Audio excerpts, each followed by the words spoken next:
Hello, this is Letitia Miller, and I'm here to give some information that will be useful to the next curriculum specialist for Columbia College. It's August 3rd, 2016, and this should reflect processes as they are at this time. So this screen capture is going to give you an overview of how the curriculum process works. As a curriculum specialist, you are responsible for shepherding the college curriculum through the development process, all the way up to state level approval and implementation in college systems. So for example, if a course changes in units, or a course description changes, or a new course is adopted or discontinued, it is your role to help facilitate that at all levels of the process. So the major overview is that we want to start with the system in which faculty develop curriculum. Now, curriculum as a process is what's called faculty-driven, meaning that staff do not write curriculum and administrators do not curriculum. Only teaching and non-instructional faculty like counselors can write courses and programs. Now, by courses, those can be credit or non-credit courses in the curriculum, and by programs we mean associate degrees, certificates of achievement, and skills attainment certificates. So this is largely facilitated in a system called Curricunet, and we'll visit Curricunet in one of the next videos. In Curricunet, faculty design a course, and a part of that is the course outline of record. And they also design the degrees and certificates in the system as well. Once the faculty author, usually one or more faculty member, collaborate to develop these items, they do what's called a pre-launch in the system.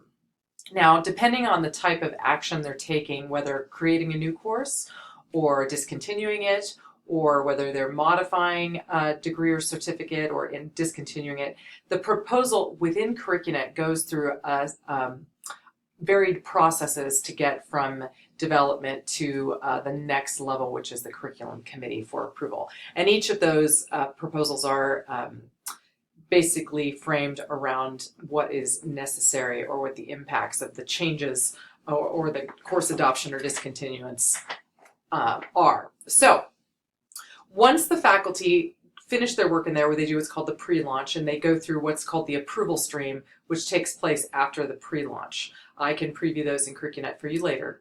And then what happens is it goes to the Columbia College Curriculum Committee. The Curriculum Committee meets every week or every other week throughout the year during the the fall and spring semesters to review their colleagues' proposals for their curriculum. This committee is usually well informed on various regulations, processes, and past practices that have come to bear on how curriculum is developed at Columbia College. This usually takes place about 1 to 2 months after the author pre-launches it because of the various things that have to take place in the review stream after the pre-launch. So in general, we can say that from the point of developing the course outline by the faculty member to the curriculum committee, it's about a 2-month process. We're going to go down here. After the curriculum committee approves it, it is your job to then take the approved curriculum and submit it in what's called the board report, the curriculum board report. This is a very simple, structured document that shows what courses and programs have come before the curriculum committee on what dates, and just gives a brief summary of what happened with those proposals. Did they change the title? Did they change the units? Did they create this course? And in some cases, our sister college, Modesto, provides the faculty rationale for why this is being done. This does occur for 1 to 2 months after the curriculum committee approval, because what you need to do is get it to the board on the board's agenda timelines. So that's inserts a sort of moving timeline variable into the process.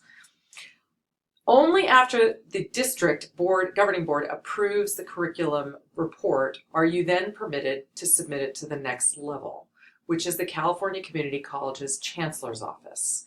The Chancellor's Office has a scripted guide called the Program and Course Approval Handbook, which tells you all the requirements for getting that curriculum approved at the state level. There are various coding rules which interestingly enough are not something that the curriculum committee looks at, but you will become very much an expert in how curriculum shall be coded.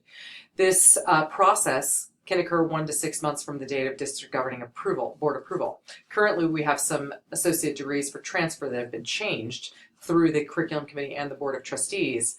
However, they have been sitting in the review queue at the chancellor's office now for about 10 months. So this may even be a little inaccurate, but I think it's a safe estimate. So when faculty are saying, hey, my course was approved by the board of trustees, why isn't it active in the catalog, or why isn't it in DataTel or on Connect Columbia, you'll be able to say, well, we have no control over chancellor's office timelines.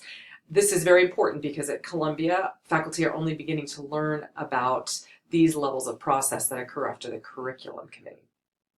Then once those elements are approved, the next level of process is implementation into college publications, the catalog, marketing materials, etc., and Connect Columbia.